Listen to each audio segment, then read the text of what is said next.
আসসালামু আলাইকুম প্রিয় বন্ধুরা। আমার অনেক কষ্ট নিয়ে আমি আজ ভিডিওটা বানাচ্ছি। প্রিন্স মুভিটা দেখতে গিয়েছিলাম কুমিল্লার নতুন সিনেপ্লেক্স কে স্ক্রিন সিনেপ্লেক্সে। সেখানে গিয়ে এক চরম অভিজ্ঞতার শিকার হয়ে আসলাম।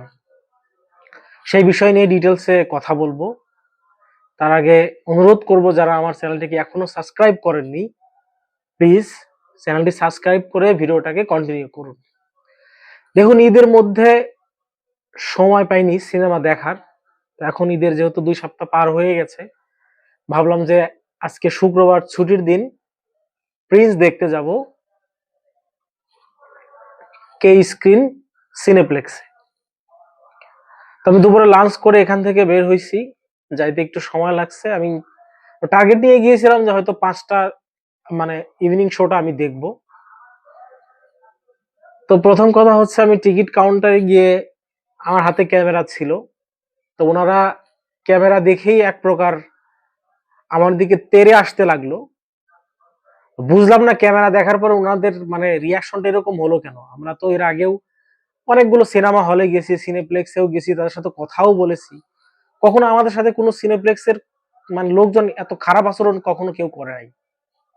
তো যাই হোক, তো মানে তারা বললো যে কথা ক্যামেরা বন্ধ করে কথা বলেন। তারপর আমি বললাম যে ভাই, প্রিন্স নিয়ে একটু কথা বলতে চাই, প্রিন্স সিনেমাটা আমি দেখবো, এটা কখন চলবে। ও বললো যে প্রিন্স এখন আর চলবে না। কেন চলবে? আমি জিজ্ঞেস করলাম কেন চলবে না। তারা মানে ক্যামেরার সামনে কথা বলবেই না, আমার সাথে অনেক খারাপ আচরণ করার পরে ক্যামেরা বন্ধ করার পরে ওনারা কথা বলেছেন।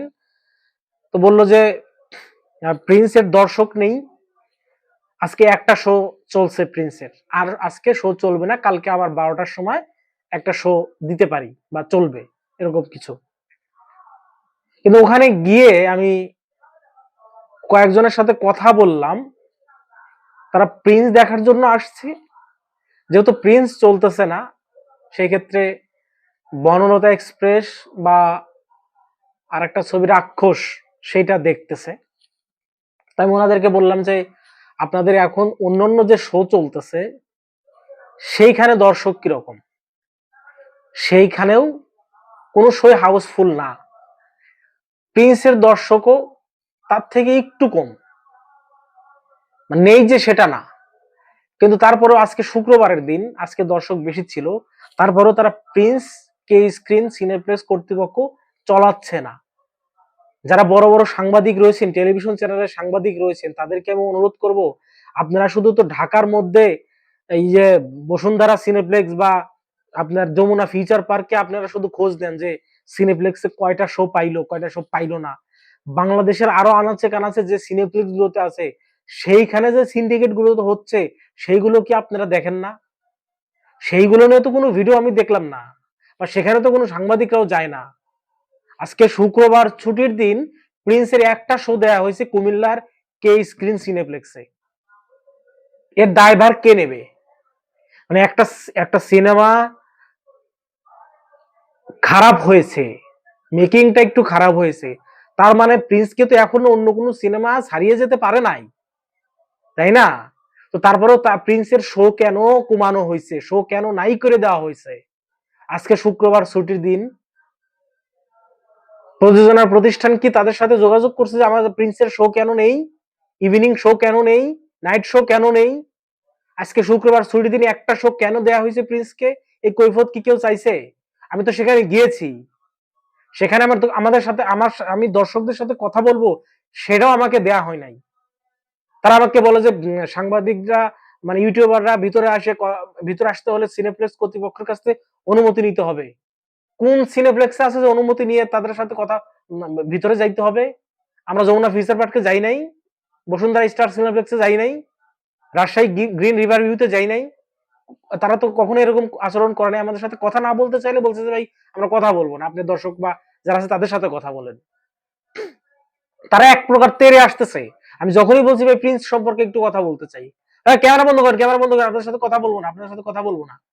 কেন রে ভাই, আমরা কি করছি? আমাদের অপরাধ কি? আমি তো আপনাকে কিছু জবাব দিতে চাচ্ছি না যে কেন চলার নাই, সেই কৈফিয়ত আমাকে আপনি দেন। আমি জিজ্ঞেস করছি যে ভাই এখন শো চলতেছে না কি কারণে, বা আজকে কি শো চলে নাই সেটা একটু বলেন। উনি বলে যে আমরা কোনো কথা বলবো না, আপনাদের সাথে কোনো কথা বলবো না। তারপর ক্যামেরা অফ করার পরে বলছে যে দর্শক নাই, প্রিন্স আমরা চালাচ্ছি না, একটা শো চালাইছি। অন্য সিনেমার কি দর্শক আমি তো দেখছি গিয়ে 20 জন 30 জন 25 জন দর্শক, অন্য অন্য সিনেমার 200 সিট 50 জন দর্শক হয় নাই।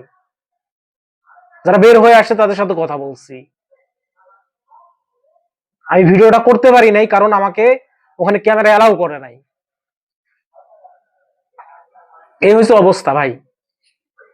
আমি প্রযোজনা প্রতিষ্ঠানের দায়িত্বে যারা ছিলেন প্রিন্সের বা শাকিব খানের সাথে যাদের কথা হয় তাদের মাধ্যমে আমি জানাতে চাই যে আপনারা ছবি ডিস্ট্রিবিউশন করার আগে তাদের সাথে ফাইনালি কন্টাক্টে গিয়ে তারপরে ছবি তাদেরকে দিবেন। যে সিঙ্গেল স্ক্রিনের মালিকগুলো আজকে বলতেছে আমাদের টাকা ফেরত দিতে হবে, তাদেরকে জিজ্ঞেস করেন যে আপনাদের সিনে এই সিঙ্গেল স্ক্রিন গুলো একমাত্র সাকিবের সিনেমা দিয়ে সিঙ্গেল স্ক্রিন গুলো টিকে থাকে। একটা সিনেমায় ব্যবসা করতে পারতেছেন না, আপনারা এসে বলতেছেন টাকা ফেরত দেন। যখন আপনারা প্রিয়তম দিয়ে কোটি কোটি টাকা কামাই নিয়েছেন তখন প্রডিউসারদের কয় টাকা দিচ্ছেন? সিটারি করছেন, ধান্দাবাজি করছেন মিয়া। আমি অনুরোধ করব আগামী আগামী আগামী কোরবানির ঈদে শাকিব খানের কোন সিনেমা যেন এই সিঙ্গেল স্ক্রিন এই মাদারবোর্ডদের দেয়া না হয়।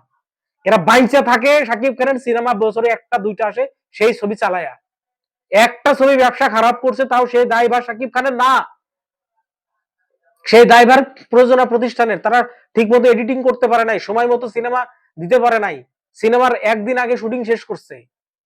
সেই সিনেমা কি কি কি চলবে, কি কি ব্যবসা করবে? আর আজকে আপনারা বলতেছেন আমাদের টাকা ফেরত দিতে হবে, আমরা পথে বসে গেছি। প্রিয়তমার সময় কি করছেন আমরা দেখি নাই, বরবাদের সময় কি করছেন, তাণ্ডবের সময় কি করছেন আমরা দেখি নাই। হাউসফুল হাউসফুল গেছে প্রযোজনা প্রতিষ্ঠানকে, আপনারা বলছেন যে আমরা 50% সিট খালি দেখে তাদেরকে বুঝাই দিচ্ছেন লামসাম দিয়ে। আমরা এই ইতিহাসগুলো জানি না, আমরা সব জানি। আমি শাকিব খানকে একটু কঠোর হতে বলবো যে ভাই প্লিজ একটু কঠোর হন। একটাই দে সিঙ্গেল স্ক্রিন গুলোকে আপনার সিনেমা দেয়া বন্ধ করে দেন। তারপরে দেখা যাক তারা অন্যান্য হিরোদের সিনেমা নিয়ে সেই সিনেমা চলাইতে পারে কিনা। আর এই নতুন যে কে স্ক্রিন সিনেপ্লেক্স কুমিল্লার এই ক্যান্টনমেন্টে, এই সিনেপ্লেক্সের কর্তৃপক্ষের সাথে কথা বলা হোক যে আজকে ছুটির দিনে শুক্রবারে প্রিন্সের শো কেন দেয়া হয় নাই। ভিডিওটা বেশি বেশি করে শেয়ার করবেন আর চ্যানেলটিকে সাবস্ক্রাইব করবেন।